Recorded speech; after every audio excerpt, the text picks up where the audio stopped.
দেখা যাচ্ছে না।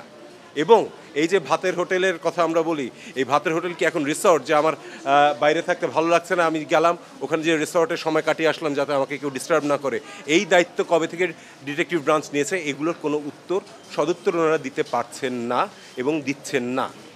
ফলে আমাদের বক্তব্য খুব সহজ, যে যতটা মুহূর্তে ওদেরকে ওখানে আটকে রাখা হচ্ছে এই 6 জনকে, সেটি বেআইনি, এবং তাদেরকে যে স্বেচ্ছায় তারা ওখানে যে আশ্রয় নিয়েছেন সেটা তাদের মুখ থেকে আমরা শুনতে চাই।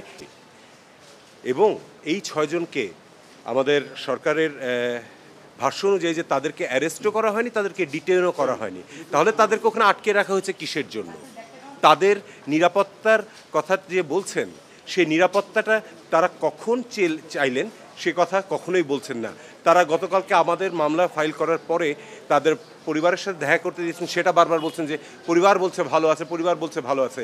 আমরা শুধু ক্যামেরার সামনে যে অংশটুকু দেখানো হয়েছে সেটুকু দেখেছি, ক্যামেরার পিছনে ওখানে কিভাবে তাদের কাছ থেকে এই স্টেটমেন্ট নেওয়া হচ্ছে সে বিষয়টা কখনো দেখা হচ্ছে না। লাইভ গুলি, যেটাকে আমরা বলি তাজা বুলেট মারতে পারবে, তার আগে অনেকগুলো পদ্ধতি রয়েছে।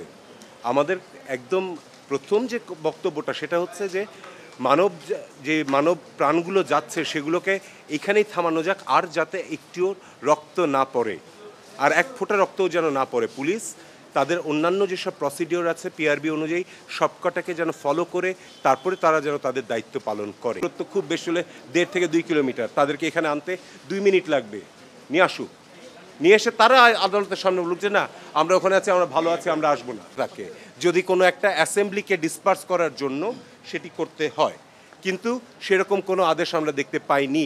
প্লাস বলা আছে যে পুলিশ যখন গুলি করবে তাদের প্রথম থাকবে যে মিনিমাম ড্যামেজ করতে হবে, অর্থাৎ কারো প্রাণ হত্যা করার জন্য গুলির জন্য বা ভয় দেখানোর জন্য মারতে পারে, প্রাণ নেওয়ার জন্য প্রথমেই কেউ গুলি করতে পারবে না।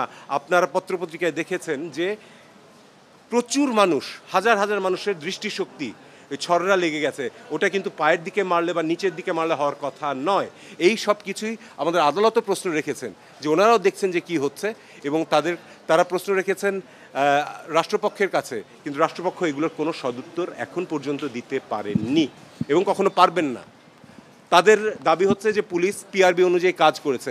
আমরা বলেছি যদি তাই করে থাকে তাহলে কোর্ট থেকে আদেশটা দিলে কি ক্ষতি হয়ে যাচ্ছে, যে হ্যাঁ পিআরবির নিয়মটা মেনে আপনারা আপনাদের কাজটি করুন। কেউ সবকটাকে আমরা বলছি যে এগুলোর কোনোটাই ঠিক মতন হয়নি, এগুলোর কোনোটারই কোনো আইনগত ভিত্তি নেই। এইসব মৃত্যু কোন ক্ষেত্রে পুলিশ এটা করতে পারে, এবং আমাদের আদালত আজকে তাদের আক্ষেপ এবং ক্ষোভ প্রকাশ করেছেন যে এত যে প্রাণ ঝরে গেছে সেটির ব্যাপারে।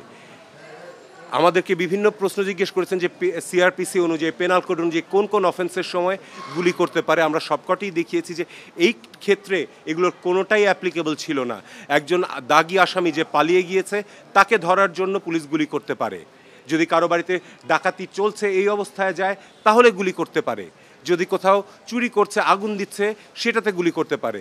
আমরা দেখেছি যে বিটিভির আগুনের সময়, মেট্রোর আগুনের সময়, অথবা এলিভেটেড এক্সপ্রেসওয়ে আগুনের সময় সেখানে কোনো গুলির ঘটনা ঘটেনি। গুলিগুলো চলেছে শুধুমাত্র যখন ছাত্ররা বা